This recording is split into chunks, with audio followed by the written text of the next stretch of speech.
എല്ലാവർക്കും വന്ദനം. ഇന്ന് ഇന്ത്യയുടെ സ്വാതന്ത്ര്യ ദിനം ആയി. നമ്മുടെ രാജ്യം വളരെയധികം ആഘോഷങ്ങളിലൂടെ കടന്നു പോകുന്ന ദിവസമാണ്. ഇന്ത്യക്ക് സ്വാതന്ത്ര്യം ലഭിച്ചു. ബൈബിൾ പറയുന്നു, സ്വാതന്ത്ര്യം എന്നുള്ളത് മനുഷ്യജീവിതത്തിൻ്റെ ഏറ്റവും വലിയ ആവശ്യമാണ്. ബൈബിൾ മൊത്തം സ്വാതന്ത്ര്യത്തെക്കുറിച്ചാണ് സംസാരിക്കുന്നത്. പിശാചിൻ്റെ അടിമകളായി പോയ മനുഷ്യനെ ആ അടിമത്തത്തിൽ നിന്ന് വിടുവിക്കാനാണ് യേശു ക്രൂശിൽ മരിച്ചത്. അതിനുവേണ്ടി യേശു രക്തമൊഴുക്കേണ്ടി വന്നു, അടികളേൽക്കേണ്ടി വന്നു, ത്യാഗങ്ങൾ സഹിക്കേണ്ടി വന്നു. അങ്ങനെ യേശുവിൽ വിശ്വസിക്കുന്നവരെല്ലാം സ്വാതന്ത്ര്യമുള്ളവരാണ്. അതുകൊണ്ട് റോമലേഖനം 8:1 പറയുന്നു, അതുകൊണ്ട് ഇപ്പോൾ ക്രിസ്തുവേശുവിലുള്ളവർക്ക് ഒരു ശിക്ഷാവിധിയുമില്ല, അവരെല്ലാം സ്വതന്ത്രരാണ്. സ്വാതന്ത്ര്യം അത് നമ്മുടെ അവകാശമാണ്. ഞാനിങ്ങനെ വായിച്ചിട്ടുണ്ട് എബ്രഹാം ലിങ്കൻ്റെ ചരിത്രം. അദ്ദേഹം പ്രസിഡന്റ് ആകുന്നതിന് മുമ്പ് ഒരു അടിമ ചന്തയിലൂടെ നടന്നു പോകുമ്പോൾ ഒരു 10-17 വയസ്സുള്ള ഒരു പെൺകുട്ടിയെ പുറകിൽ കൈകെട്ടി ഒരു തൂണിൽ കെട്ടിയിട്ടിരിക്കുന്നു. അവിടെ ഒത്തിരി പേരെ അടിമകളായിട്ട് വിൽക്കാൻ അടിമച്ചന്തയിൽ ഇട്ടിരിക്കുന്നു. എബ്രഹാം ലിങ്കൻ ചെന്നിട്ട് ഈ പെൺകുട്ടിയെ വാങ്ങാൻ എത്ര രൂപ വേണം എന്ന് ചോദിച്ചു. അവർ പറഞ്ഞു $100. അദ്ദേഹം ആ $100 കൊടുത്തിട്ട് അവളെ വിലക്ക് വാങ്ങി. എന്നിട്ട് അവളോട് പറഞ്ഞു, നീ പൊയ്ക്കൊള്ളാൻ പറഞ്ഞു. അങ്ങനെ എബ്രഹാം ലിങ്കൻ നടന്നു പോകുമ്പോൾ പുറകിലൂടെ ഒരു സ്വരം കേൾക്കാൻ നോക്കുമ്പോൾ എബ്രഹാം ലിങ്കൻ്റെ പുറകെ ആ പെൺകുട്ടി വരികയാണ്. മോളെ, നിന്നെ ഞാൻ വിലക്ക് വാങ്ങി സ്വതന്ത്രമായിട്ട് വിട്ടു, ഇനി നിനക്ക് എവിടെ വേണമെങ്കിലും പോയി ജീവിക്കാം. അവൾ പറഞ്ഞു, ഞാൻ കണ്ടതിൽ വെച്ച് ഏറ്റവും വിശ്വസിക്കാൻ കൊള്ളാവുന്നതും എനിക്ക് ഏറ്റവും സുരക്ഷിതവുമായ വ്യക്തി നിങ്ങളാണ്. നിങ്ങളുടെ അടിമയായി ജീവിക്കുന്നതാണ് എൻ്റെ ഏറ്റവും വലിയ സ്വാതന്ത്ര്യം. ചരിത്ര പ്രസിദ്ധമായ ഈ കാര്യങ്ങളൊക്കെ ഇന്ന് ഞാൻ ഓർത്തു പോവുകയാണ്.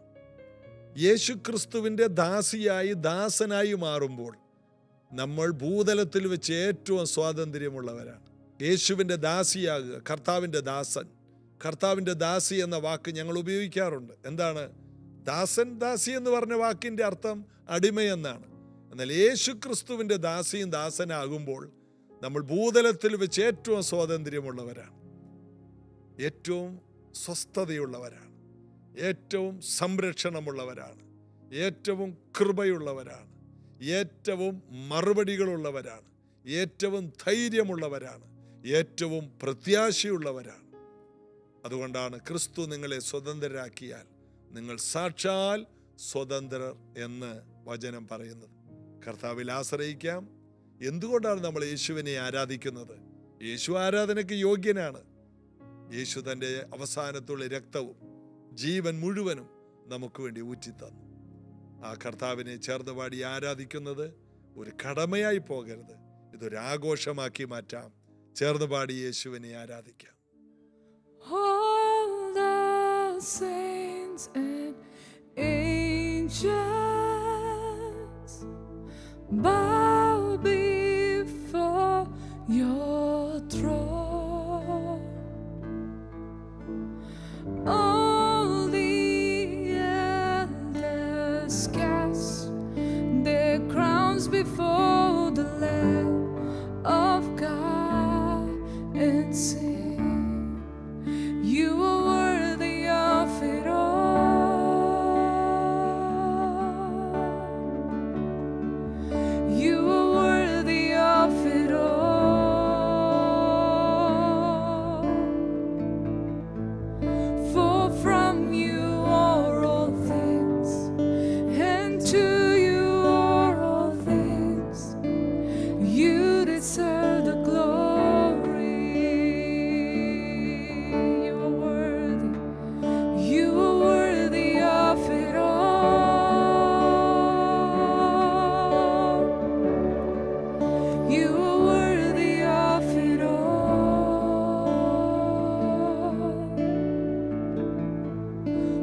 For from you are all things, and to you are all things. You deserve the glory.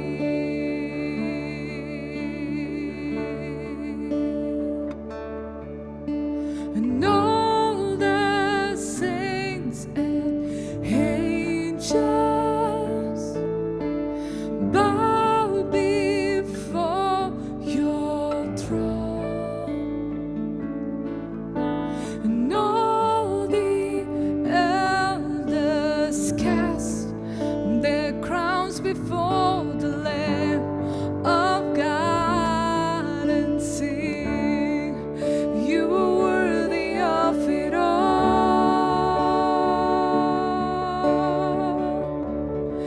You are worthy of it all.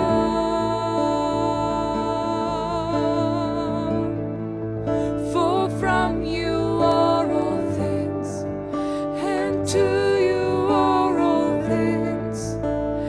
You deserve the glory, Jesus.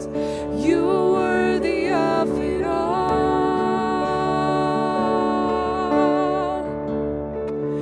You are worthy of it all.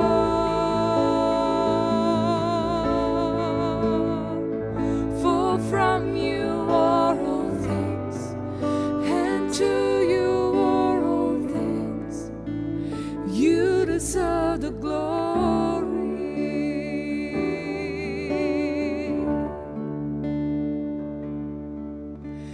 Day and night, night and day, let incense arise. Day and night, night and day, let incense arise.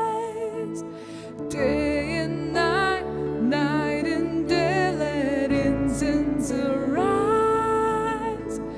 Day and night, night and day, day and night, day and night, night and day, let incense arise.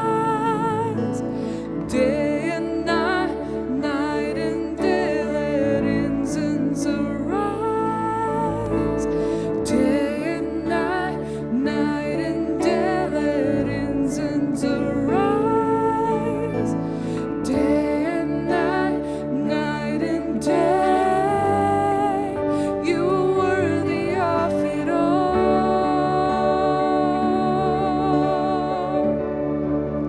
You are worthy of it all.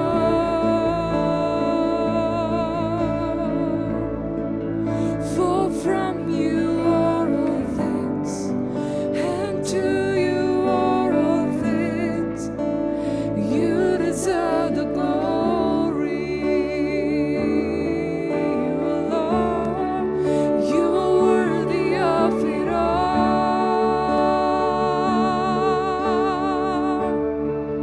You are worthy of it all.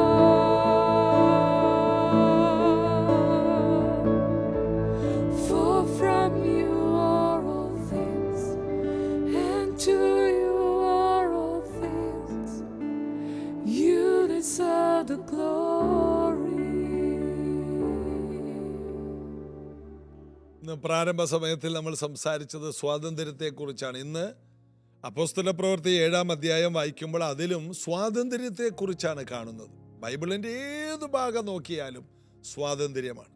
18 വർഷമായിട്ട് സാത്താൻ ബന്ധിച്ച അബ്രഹാമിൻ്റെ മകളെ സ്വതന്ത്രമായിട്ട് വിടണമല്ലോ എന്നാണ് പറഞ്ഞ് യേശു ആ കൂനിയായ സ്ത്രീയെ സൗഖ്യമാക്കിയത്. 38 വർഷമായിട്ട് കുളക്കരയിൽ കിടക്കുന്ന ഒരുവനുണ്ട്, അവനെ വിടുവിക്കാൻ ആരുമില്ല. യേശു പറഞ്ഞു, എഴുന്നേറ്റ് കിടക്കെടുത്ത് വീട്ടിൽ പോകാൻ പറഞ്ഞു. എൻ്റെ പുറകെ വരാനൊന്നും യേശു പറഞ്ഞില്ല. അവൻ അപ്പോൾ തന്നെ എഴുന്നേറ്റ് വീട്ടിൽ പോയി. ക്രിസ്തുവിന് മാത്രമേ രോഗത്തിൽ നിന്നും ശാപത്തിൽ നിന്നുമെല്ലാം സ്വതന്ത്രമാക്കാൻ കഴിയും. സാത്താന്യ ബന്ധനത്തിൽ നിന്നും, വൈദ്യശാസ്ത്രം കൈവിട്ട് കളഞ്ഞ മാരക വ്യാധികളിൽ നിന്നും സ്വതന്ത്രമാക്കാൻ യേശുവിന് കഴിയും. പാപത്തിൽ നിന്ന് സ്വതന്ത്രമാക്കാൻ കർത്താവിന് കഴിയും. നിങ്ങളുടെ കുടുംബത്തിൽ നിന്ന് നിങ്ങൾ നേരിടുന്ന ശാപത്തിൽ നിന്ന് നിങ്ങളെ സ്വതന്ത്രമാക്കി അനുഗ്രഹത്തിൻ്റെ ഒരു ഇടമാക്കി, ഒരു പറുദീസയാക്കി നിങ്ങളുടെ വീടിനെ മാറ്റാൻ യേശുവിന് കഴിയും. കർത്താവിന് മാത്രമേ കഴിയൂ. ഈ ഭൂമിയിൽ വന്ന് രോഗത്തെ, ശാപത്തെ, പാപത്തെ, മരണത്തെ എല്ലാം തോൽപ്പിച്ച കർത്താവിൻ്റെ മുൻപിൽ എല്ലാ മുട്ടും മടങ്ങും, എല്ലാ നാവും പാടും. യേശു മാത്രമാണ് കർത്താവ്. കർത്താവ് എന്ന വാക്കിൻ്റെ അർത്ഥം ഏത് കാര്യത്തിലും മതിയായവൻ, കർത്തൃത്വം നടത്താൻ കഴിയുന്നവൻ, ആ കാര്യം കൈകാര്യം ചെയ്യും. ഏത് വിഷയത്തെയും യേശു മാറ്റി മറിക്കും. ജീസസ് എവരിഡേ ശ്രദ്ധിക്കുന്ന ഓരോ വ്യക്തികളും അറിയണം, നമ്മുടെ ജീവിതത്തെ ആടിമുടി മാറ്റിമറിക്കാൻ യേശു കർത്താവ് മതിയായ ദൈവമാണ്. അപ്പോസ്തല പ്രവൃത്തി 7-ാം അധ്യായത്തിൽ 31-ാം വാക്യം മുതൽ വായിക്കുമ്പോൾ, മോശ ആ മുൾപ്പടർപ്പിൽ കണ്ട ആ ദർശനം കണ്ട് ആശ്ചര്യപ്പെട്ടു. സൂക്ഷിച്ചു നോക്കുവാൻ അടുത്ത് ചെല്ലുമ്പോൾ, ഞാൻ നിന്റെ പിതാക്കന്മാരുടെ ദൈവമായി അബ്രഹാമിൻ്റെയും ഇസഹാക്കിൻ്റെയും യാക്കോബിൻ്റെയും ദൈവമാകുന്നു എന്ന് കർത്താവിൻ്റെ ശബ്ദം കേട്ടു. അവിടം വരെയാണ് നമ്മൾ ധ്യാനിച്ചത്. അടുത്തത്, മോശ വിറച്ചിട്ട് നോക്കുവാൻ തുനിഞ്ഞില്ല. കർത്താവ് അവനോട്, നീ നിൽക്കുന്ന സ്ഥലം വിശുദ്ധ ഭൂമിയാകയാൽ കാലിൽ നിന്ന് ചെരുപ്പ് ഊരിക്കളയുക. മിസ്രൈമിൽ എൻ്റെ ജനത്തിൻ്റെ പീഡ ഞാൻ കണ്ടു, അവരുടെ നിലവിളി കേട്ടു. അവരെ വിടുവിപ്പാൻ ഇറങ്ങി വന്നിരിക്കുന്നു. ഇപ്പോൾ വരിക, ഞാൻ നിന്നെ മിസ്രൈമിലേക്ക് അയക്കും എന്ന് പറഞ്ഞു. മോശേ, ഇപ്പോൾ വരിക. നിന്റെ 40-ാമത്തെ വയസ്സിൽ നീ ഒരു പദ്ധതി ഇട്ടതാണ്, നടന്നില്ല. എന്നാൽ ഇപ്പോൾ നിന്റെ കഴിവുകൾ അസ്തമിച്ചപ്പോൾ, നിന്റെ കണക്കുകൂട്ടലുകൾ തെറ്റിയപ്പോൾ, എൻ്റെ കണക്കുകൂട്ടലുകൾ തെറ്റിയിട്ടില്ല. നിന്റെ സമയം തീർന്നെന്ന് നീ ചിന്തിക്കുന്നുണ്ടെങ്കിൽ, നിന്റെ സമയം തീർന്നിട്ടില്ലെന്ന് ദൈവം, അബ്രഹാമിൻ്റെ, ഇസഹാക്കിൻ്റെ, യാക്കോബിൻ്റെ ദൈവമായ നിന്റെ പിതാക്കന്മാരുടെ ദൈവം പറയുന്നു. അബ്രഹാമിനെ ഏകനായി വിളിച്ചനുഗ്രഹിച്ച, ആകാശത്തിലെ നക്ഷത്രങ്ങളെ പോലെ വർദ്ധിപ്പിച്ച നിന്റെ പിതാക്കന്മാരുടെ ദൈവം പറയുന്നു, ഇപ്പോൾ വരിക. ജനത്തിന്റെ പീഡ, കഷ്ടപ്പാടുകൾ ഞാൻ കണ്ടു. 40 വർഷമായിട്ട് നീ അവരുടെ പീഡ കാണുന്നില്ലല്ലോ. നീ ആടുകളുടെ കൂടെയല്ലേ നടക്കുന്നേ? മോശേ, നീ മിസ്രൈമിൽ നിന്ന് ഓടിപ്പോയിട്ടും നീ അതെല്ലാം മറന്ന് ജീവിക്കുമ്പോഴും ഞാൻ എന്നും അവരുടെ കഷ്ടത കണ്ടു. അവരുടെ നിലവിളി കേട്ട് മനം കലങ്ങിയ ഒരവസ്ഥയിലാണ് ഞാൻ. വിടുവിക്കുവാൻ ഞാൻ വന്നിരിക്കുന്നു. നിന്റെ സഹായം കൂടാതെ എനിക്ക് സ്വയമായിട്ട് അത് ചെയ്യാൻ കഴിയില്ല. എനിക്കൊരു പുരുഷനെ ഈ ഭൂമിയിൽ വേണം, അത് നീയാണ്. നിന്നെ ഞാൻ ലോകസ്ഥാപനത്തിന് മുന്നമേ തെരഞ്ഞെടുത്തതാണ്.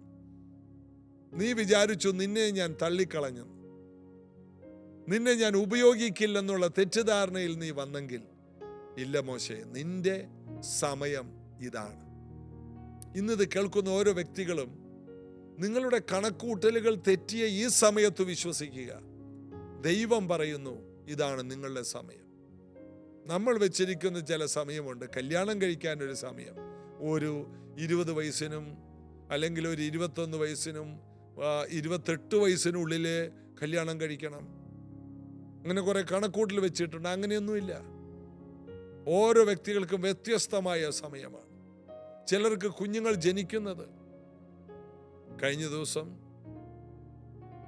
ഇവിടെ പ്രൈസ് ജനറേഷനിൽ വന്ന ഒരു കുടുംബം, മുംബൈയിൽ നിന്നുള്ള ഒരു സിസ്റ്ററാണ് അവരെ വിളിച്ചുകൊണ്ട് വന്നത്. അവർക്ക് 55-ാമത്തെ വയസ്സിൽ, ആ ലേഡിക്ക് 55-ാമത്തെ വയസ്സിൽ ഒരു കുഞ്ഞ് ജനിച്ചിരിക്കുന്നു. എത്ര ഭയങ്കര അത്ഭുതമാണ്. അവരെ 2 മക്കൾ, മോളും മോനും, 21-23 വയസ്സ് പ്രായമുള്ള മോളും മോനും ഒരേ സമയത്ത് ഒരു കുളത്തിൽ വീണ് മരിച്ചു. ഒരേ ദിവസം. ആ ഷോക്കിൽ നിന്ന് അവർ പുറത്തു വരാൻ നാളുകളെടുത്തു. എന്നാൽ എനിക്ക് പരിചയമുള്ള ഒരു സഹോദരി അവരോട് സുവിശേഷം പറഞ്ഞു. അവർ രക്ഷിക്കപ്പെട്ടു. അവർക്ക് വേണ്ടി അവർ പ്രാർത്ഥിച്ചു. കാരണം അവരൊരു സ്വപ്നം കണ്ടു. ഈ മരിച്ചുപോയ മോനെയാണ് സ്വപ്നത്തിൽ കാണുന്നത്. എന്നിട്ട് പറഞ്ഞു, എൻ്റെ ടീച്ചർ അമ്മയെ കാണും. ആ ടീച്ചറിനോട് സംസാരിച്ചാൽ മതി, അമ്മയുടെ വിഷമം മാറും. ആ രൂപത്തിൽ വന്നു. അങ്ങനെ ഇവര് ഈ സുവിശേഷം പറഞ്ഞ സ്ത്രീ ഒരു പ്രൊഫസറാണ്, ഈ കുട്ടികളെ പഠിപ്പിച്ചതാണ്. ആ ലേഡി ചെന്ന് സുവിശേഷം പറഞ്ഞു, പ്രാർത്ഥിച്ചു. 55-ാമത്തെ വയസ്സിൽ. നമ്മുടെ വിചാരങ്ങളല്ല ദൈവത്തിൻ്റെ വിചാരങ്ങൾ, നമ്മുടെ കണക്കുകളല്ല ദൈവത്തിൻ്റെ കണക്ക്. ബൈബിളിലെ കണക്കെന്ന് പറഞ്ഞാൽ ഒരുവൻ 1000-ത്തെയും ഇരുവർ 10,000-ത്തെയും ഓടിക്കും. അതെന്തൊരു കണക്കാണ്! 1 + 1 2 ആകുള്ളൂ, 2 + 2 4 ആകുള്ളൂ. ഇത് എവിടത്തെ കണക്കാണ്? ഒരുവൻ 1000-ത്തെയും ഇരുവർ ചേരുമ്പോൾ 10,000-ത്തെയും ഓടിക്കും. ദൈവത്തിൻ്റെ കണക്കുകൾ നമ്മുടെ കണക്ക് കൂട്ടലിനേക്കാൾ വ്യത്യസ്തമാണ്. ദൈവത്തിന് അറിയാം നമ്മുടെ ഈ ദിവസം തന്നെ നമ്മെ മാറ്റിമറിക്കാനും നമ്മിലൂടെ വലിയ കാര്യങ്ങൾ ചെയ്യാനും. മോശയോട് ദൈവം പറയണം, ഇപ്പോൾ വാ, ഞാൻ ഈ ജനത്തിൻ്റെ കഷ്ടത കണ്ടു, അവരുടെ നിലവിളി കേട്ടു, നീ വരണം, നിന്നെ കൂടാതെ എനിക്കവരെ വിടുവിക്കാൻ കഴിയില്ല. പിന്നീട് നമ്മൾ വായിക്കുമ്പോൾ, വിടുവിപ്പാൻ ഞാൻ ഇറങ്ങി വന്നിരിക്കുന്നു. ദൈവം ഇറങ്ങി വന്നിരിക്കുന്നു. ദൈവം ഇറങ്ങി വന്നിട്ടും എന്നാൽ ദൈവം അങ്ങോട്ട് വിടുവിച്ചുകൂടെ? ഇല്ല. ദൈവത്തിന് മോശയെ കൂടാതെ ഒന്നും ചെയ്യാൻ കഴിയില്ല. യേശു പറഞ്ഞു, എന്നെ പിരിഞ്ഞ് നിങ്ങൾക്കൊന്നും ചെയ്യാൻ കഴിയില്ല. അപ്പോൾ തന്നെ കർത്താവ് ഈ ശിഷ്യന്മാരെ ആശ്രയിക്കണം. നിങ്ങൾ ഉയരത്തിലെ ശക്തി കിട്ടാൻ നിങ്ങൾ യെരൂശലേമിൽ കാത്തിരിക്കണം. കിട്ടിക്കഴിഞ്ഞിട്ട് നിങ്ങൾ ഭൂമിയുടെ അറ്റത്തോളം എൻ്റെ സാക്ഷികളാകും. അതിൻ്റെ അർത്ഥം, നിങ്ങളെ കൂടാതെ എനിക്ക് സഭയെ പണിയാൻ കഴിയില്ല.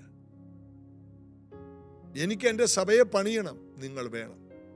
തകർന്ന് പരാജയപ്പെട്ട് രാത്രി മുഴുവൻ അധ്വാനിച്ചിട്ടും ഒന്നും കിട്ടാത്ത മഹാപാപിയായിരുന്ന ശീമോനെയും കീറിയ വല കൂട്ടിത്തുന്നുന്ന യാക്കോബിനെയും യോഹന്നാനെയും ചുങ്കക്കാരനായ മത്തായിയെയും പരാജയങ്ങൾ മാത്രം ഏറ്റുവാങ്ങിയ കുറെ ശിഷ്യന്മാരെ വിളിച്ചിട്ട് അവരെ ഭൂമിയെ കീഴ്മേൽ മറിക്കുന്നവരാക്കി കർത്താവ് മാറ്റുകയാണ്. പൗലൂസ് തന്നെ പറയുന്നു, ഞാൻ എൻ്റെ ഈ പ്രശ്നം മാറാൻ 3 വട്ടം പ്രാർത്ഥിച്ചു, ഏത് പ്രശ്നമാണെന്ന് അറിയില്ല. എന്നാൽ കർത്താവ് പറഞ്ഞു, അതവിടെ ഇരുന്നോട്ടെ, എൻ്റെ കൃപ നിനക്ക് മതി. എൻ്റെ കൃപ നിന്റെ ബലഹീനതയിൽ തികഞ്ഞു വരും. ചില കാര്യങ്ങൾ നമ്മൾ ശാസിച്ചിട്ടും പ്രാർത്ഥിച്ചിട്ടും ഉപവസിച്ചിട്ടും മാറുന്നില്ലെങ്കിൽ, അത് മാറിയില്ലെങ്കിലും നമ്മുടെ ജീവിതം മാറില്ലെന്നൊന്നും കർത്താവ് പറയുന്നില്ല. അത് അവിടെ ഇരുന്നു കൊണ്ട് തന്നെ ദൈവം ചില കാര്യങ്ങൾ ചെയ്യും. എനിക്ക് എത്രയോ പേരെ അറിയാം, ഒത്തിരി ദൈവ മനുഷ്യരെ എനിക്കറിയാം. എനിക്കറിയാവുന്ന ഒരു ദൈവദാസൻ, ഞങ്ങൾ ഒരുമിച്ച് സുവിശേഷ വേലയ്ക്ക് ഇറങ്ങിയപ്പോൾ ആസ്മ കൊണ്ട് രാത്രി മുഴുവനും വലിയ, ഞാൻ എഴുന്നേറ്റ് തടുവി കൊടുക്കും. ചൂടുവെള്ളം ഇടക്കിടക്ക് ഇങ്ങനെ കുടിച്ചുകൊണ്ടിരിക്കും, ഉറക്കം ഒട്ടുമില്ല. ഞങ്ങൾ ഒരുമിച്ചാണ് അന്ന് കർത്താവിൻ്റെ വേലയ്ക്ക് പോകുന്നത്. ഓരോ സ്ഥലത്തും ഒരിക്കൽ ഞാൻ ഓർത്തു, മുണ്ടക്കയം 10 സെന്റ് എന്ന് പറയുന്ന ഒരു സ്ഥലത്ത് റബ്ബറും തോട്ടത്തിൻ്റെ നടുക്ക് ഒരു ചർച്ച്, ന്യൂ ഇന്ത്യ ചർച്ചോക്കോട്. ആ ചർച്ചോക്കോട് അപ്പോൾ ഇന്ന് ഞാൻ ഓർക്കുന്നു, മധുരം പൊയ്യയിലെ അച്ചായൻ, ചിലപ്പോൾ അവരുടെ കുടുംബത്തിൽ കേൾക്കുന്നുണ്ടെങ്കിൽ, അവരുടെ വീട്ടിൽ, മധുരം പൊയ്യയിലെ അച്ചായൻ്റെ വീട്ടിൽ 10 സെന്റ് എന്ന് പറയുന്ന മുണ്ടക്കയത്ത് ആ സ്ഥലത്താണ്. ആ വീട്ടിലിരിക്കുമ്പോൾ സൈമന് ശ്വാസം കിട്ടുന്നില്ല, ഇപ്പം തീരും. ഞാൻ തടുകയാണ്. ഞാൻ ഓർത്തു, ഇതോടെ തീർന്നു, നേരം വെളുക്കൂല്ലെന്ന് ഓർത്തു. എന്നാൽ അന്ന് രാവിലെ ഒരു ഉപവാസ പ്രാർത്ഥന മീറ്റിംഗ് നടക്കുകയാണ്. ആ മീറ്റിങ്ങിൽ ഒരു കണക്കിന് എൻ്റെ കൂടെ വന്ന ആ സ്റ്റേജിലിരുന്നു. അന്നത്തെ മീറ്റിങ്ങിൽ ഞാൻ പറഞ്ഞു, സൈമച്ച എഴുന്നേക്കാൻ പറ്റുമോ? ആദ്യം ഒരു 10 മിനിറ്റ് വെറുതെ എഴുന്നേറ്റ് നിൽക്ക്. 10 മിനിറ്റത്തേക്ക് വേണ്ടി വെറുതെ എഴുന്നേറ്റ് നിന്നാണ് ആ പ്രസംഗ പീഠത്തെ പിടിച്ചുകൊണ്ട് നിന്ന്. പിന്നീട് ഒരു 3 മണിക്കൂർ ആ മീറ്റിങ്ങിൽ പോയി. ആ നിൽക്കുന്നയാള് സൈമൻ അല്ല, മറ്റൊരാളാണ്. ശക്തനായ ഒരു മനുഷ്യൻ. രാത്രി മുഴുവനും ആസ്മ കൊണ്ട് വലിച്ചു ഇപ്പൊ തീരുമെന്ന് പറഞ്ഞ ആള് ദേ എഴുന്നേറ്റേക്കുന്നു. ഇന്നും ജീവിച്ചിരിപ്പുണ്ട് ആരോഗ്യത്തോടെ. അനുഗ്രഹിക്കപ്പെട്ട ഒരു ദൈവദാസൻ. തീരുമെന്ന് പറഞ്ഞിട്ടും തീരുന്നില്ല. ആ രോഗം കർത്താവ് ആ സീസണിൽ എടുത്ത് മാറ്റിയേയില്ല. പകരം തൻ്റെ അടുക്കൽ വരുന്നവരെല്ലാം സൗഖ്യമാകുകയാണ്. കൈവെക്കുന്നവരെല്ലാം സൗഖ്യമാകും. വാ തുറക്കുമ്പോൾ പറയുന്ന പ്രവചനം അസാധാരണ പ്രവചനം. അതായത് മോശയുടെ മുമ്പിൽ പലതും മാറുന്നുണ്ട്. ചെങ്കടൽ മാറുന്നു, പാറയിലെ വെള്ളം പുറപ്പെടുന്നു, തീക്കൽ പാറയിൽ നിന്ന് വെള്ളം വരുന്നു, ഫറവോൻ മാറിപ്പോയി, പാതകളെല്ലാം മാറിപ്പോയി. എന്നാൽ മോശയുടെ വിക്ക് മാത്രം മാറുന്നില്ല. എല്ലാം മാറിയെങ്കിലും മോശയുടെ വിക്ക് മാറുന്നില്ല. മോശയ്ക്ക് ഒറ്റ കാര്യമേ പറയാനുള്ളൂ, കർത്താവേ, വിക്ക് മാറിയിട്ട് പിറ്റേ ദിവസം മുതൽ ഞാൻ സുവിശേഷ വേലക്കിറങ്ങും. ഞാൻ കഴിവില്ലാത്തവൻ, എനിക്ക് കഴിവുതാ. ചില കഴിവുകേടുകളാണ് ദൈവം നമ്മിൽ കാണുന്ന കഴിവുകളെന്ന് കഴിവുകെട്ടവരെന്ന് മനസ്സിലാക്കണം. നമ്മുടെ കഴിവുകേടുകളെ കഴിവുകളാക്കി മാറ്റി മറ്റുള്ളവരുടെ മുമ്പിൽ നമ്മെ അത്ഭുതമാക്കും. ഞാൻ കണ്ടിട്ടുണ്ട് ഒട്ടും പഠിപ്പില്ലാത്ത കുറെ ദൈവദാസന്മാര്. ആ ദൈവദാസന്മാരെ അസാധാരണമായിട്ട് ഉപയോഗിക്കുന്നു. ഭയങ്കര വിദ്യാഭ്യാസമുള്ളവര്, അവർ ഭയങ്കര പഠിച്ച് PhD എടുത്ത് ബൈബിളിലെ പല കാര്യങ്ങളിൽ പഠിച്ച് ഭയങ്കര പഠിപ്പിസ്റ്റുകൾ. അവരൊരു പ്രസംഗം പറഞ്ഞാൽ എനിക്ക് ഇന്ന് വരെ മനസ്സിലായിട്ടില്ല. അങ്ങനത്തെ സുവിശേഷീകരണം നടത്തുന്നവർ, എനിക്ക് തോന്നുന്നു കർത്താവിന് പോലും മനസ്സിലാകാത്ത രീതിയിൽ പ്രസംഗിച്ചു കളയും. പണ്ടാരോ പറഞ്ഞ പോലെ സ്വർഗത്തിൽ ചെല്ലുമ്പോൾ ചിലരെ കാണുമ്പോൾ കർത്താവ് എഴുന്നേറ്റ് നിൽക്കുമെന്നവർ. എന്താ? കർത്താവ് ഉദ്ദേശിച്ച കാര്യമല്ല അവർ പ്രസംഗിക്കുന്നത്. അതിൽ നിന്ന് പറയുന്ന പോയിന്റുകൾ അത്ര ഭയങ്കരം. കർത്താവിനെ പോലും ഞെട്ടിച്ച പോയിന്റുകാരുണ്ട്. പക്ഷെ 5 കാശിന് കൊളരാത്ത കുറെ പ്രസംഗങ്ങൾ. എന്നാൽ പഠിപ്പില്ലാത്ത കുറെ സാധാരണക്കാരെ കണ്ടിട്ടുണ്ട്. സാമാന്യര്, പഠിപ്പില്ലാത്തവരുമെന്ന് പത്രോസ് പറഞ്ഞ പോലെ എനിക്ക് അങ്ങനെയുള്ളവരെ അറിയാം. എനിക്കൊരു ഉണ്ണിപ്പാസ്റ്ററെ അറിയാം. കൊച്ചിയിൽ കണ്ടക്കടവിൽ ഞാൻ സുവിശേഷ വേല തുടങ്ങിയ കാലത്തുണ്ടായിരുന്ന ഉണ്ണിപ്പാസ്റ്ററെ കുറിച്ച് ഞാൻ ഇടയ്ക്ക് പറയാറുണ്ട്, ചർച്ച പറയാറുണ്ട്. അദ്ദേഹം 1ാം ക്ലാസ്സിൽ 6 മാസമേ ഉള്ളൂ, അത്രേ പഠിച്ചിട്ടുള്ളൂ. ഒരിക്കൽ ചർച്ചിൽ വന്നപ്പോൾ അദ്ദേഹം പറഞ്ഞു, എൻ്റെയും മോളുടെയും മോൻ്റെയും ഭാര്യയുടെയും കൂടി വിദ്യാഭ്യാസം ഒന്നിച്ച് ചേർത്താൽ +2 ആണെന്ന് പറഞ്ഞു. അദ്ദേഹം വാ തുറന്ന എല്ലാവരും ചിരിക്കും. എന്നാൽ ദൈവവചനം സംസാരിക്കാൻ നേരത്ത് വേദ പണ്ഡിതന്മാരെക്കാൾ മുൻപിലാണ്. അതുപോലെ അദ്ദേഹത്തെ ദൈവം അനുഗ്രഹിച്ചു, ഉപയോഗിക്കുന്നു. അദ്ദേഹത്തെ ദൈവം ഒത്തിരി മാനിച്ചു. അതിൻ്റെ കാരണം ആ ബലഹീനതകളാണ്. എനിക്ക് കഴിവില്ല എന്ന ബോധം. എൻ്റെ കഴിവിലല്ല കാര്യം ഓടുന്നത്, കർത്താവിൻ്റെതാണ്. ചിലർ സുവിശേഷ വേലക്കിറങ്ങിയിട്ട് ഭയങ്കര പഠിത്തം പഠിക്കും. എന്തിനാണ്? ആ കഴിവ് കൊണ്ട് സുവിശേഷ വേല ചെയ്യാൻ. അവർ പൊട്ടിപ്പോവും. എന്നാൽ എനിക്ക് കഴിവില്ല എന്ന് ആര് ചിന്തിക്കുമോ അവിടെയാണ് ഇപ്പോൾ വാ മോശേ, ഇപ്പോൾ വാ, എല്ലാം തീർന്നു, നീ 0 ആയല്ലോ, ഹീറോയായ ഞാൻ നിന്റെ കൂടെയുണ്ട്. നാം എന്ന് 0 ആകുന്നുവോ അന്നു മുതലേ നമ്മുടെ ജീവിതം വിജയിക്കും. നമ്മളെന്തോ ആണെന്ന് എന്ന് ചിന്തിക്കുന്നുവോ അന്ന് മുതൽ നമ്മുടെ പരാജയം തുടങ്ങുന്നു. ഞങ്ങളൊന്നുമല്ല, കർത്താവിൻ്റെ കൃപയെന്ന് ചിന്തിക്കുന്നുവോ അന്നു മുതൽ നമ്മുടെ ജീവിതം, ജയകരമായ ജീവിതം അന്ന് ആരംഭിക്കുന്നു. കർത്താവിൽ നമുക്ക് വിശ്വസിക്കാം, കർത്താവിൻ്റെ കരങ്ങളിൽ നമ്മെ കൊടുക്കാം. ക്രിസ്തുവിലുള്ള സ്വാതന്ത്ര്യത്തിൽ നമുക്ക് ശുശ്രൂഷകൾ ചെയ്യാം, പ്രാർത്ഥിക്കാം. കർത്താവേ, ഈ അനുഗ്രഹിക്കപ്പെട്ട ദിവസം, ഈ സ്വാതന്ത്ര്യ ദിവസം ഈ രാജ്യത്തിന്, ഇന്ത്യക്കൊരു അനുഗ്രഹമാകട്ടെ. ഞങ്ങൾ പാർക്കുന്ന രാജ്യം അനുഗ്രഹിക്കപ്പെടട്ടെ. എല്ലാ സ്റ്റേറ്റുകളിലും ജനങ്ങൾ സ്വതന്ത്രരാകട്ടെ. യേശു ക്രിസ്തുവിൻ്റെ നാമത്തിലുള്ള എല്ലാവിധ സ്വാതന്ത്ര്യവും സൗഖ്യങ്ങളും ഈ രാജ്യത്തുണ്ടാകട്ടെ. സഭകൾ ആർത്തു വളരട്ടെ. പരിശുദ്ധാത്മാവിൻ്റെ വലിയ പകർച്ചയുണ്ടാകട്ടെ. ഉണർവിൻ്റെ ഭാഗമായി ഈ രാജ്യം മാറട്ടെ. ക്രിസ്തുവിലുള്ള, പരിശുദ്ധാത്മാവിലുള്ള കവിഞ്ഞൊഴുക്ക് കൊണ്ട് ഈ രാജ്യത്തിൻ്റെ സ്വാതന്ത്ര്യം ജനങ്ങൾക്ക് എല്ലാ നിലയിലും അനുഭവിക്കാൻ കഴിയട്ടെ. പാപത്തിൽ നിന്ന്, ശാപത്തിൽ നിന്നും, മരണത്തിൽ നിന്നും യേശുവിൻ്റെ നാമത്തിൽ ജനങ്ങൾ സ്വാതന്ത്ര്യം പ്രാപിക്കട്ടെ.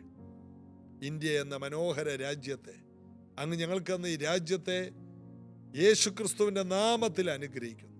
ഇത് കേൾക്കുന്നവർ സൗഖ്യമാകട്ടെ, സമാധാനമുള്ളവരാകട്ടെ. യൂണിറ്റി ഉള്ളവരാകട്ടെ, കുടുംബങ്ങൾ അഭിവൃദ്ധിപ്പെടട്ടെ, കൃപയുള്ളവരാകട്ടെ, സാമ്പത്തിക വഴികൾ അവർക്ക് തുറക്കട്ടെ, യേശുവിൻ നാമത്തിൽ ആമേൻ. കർത്താവിൻ്റെ സ്വാതന്ത്ര്യത്തിൽ, കർത്താവിൻ്റെ കൃപയിൽ നമുക്ക് കൂടുതൽ ആശ്രയിക്കാം, ജയാളികളായി ജീവിക്കാം. നാളെ ഇതേ സമയത്ത് ഒരുമിച്ച് കാണാം.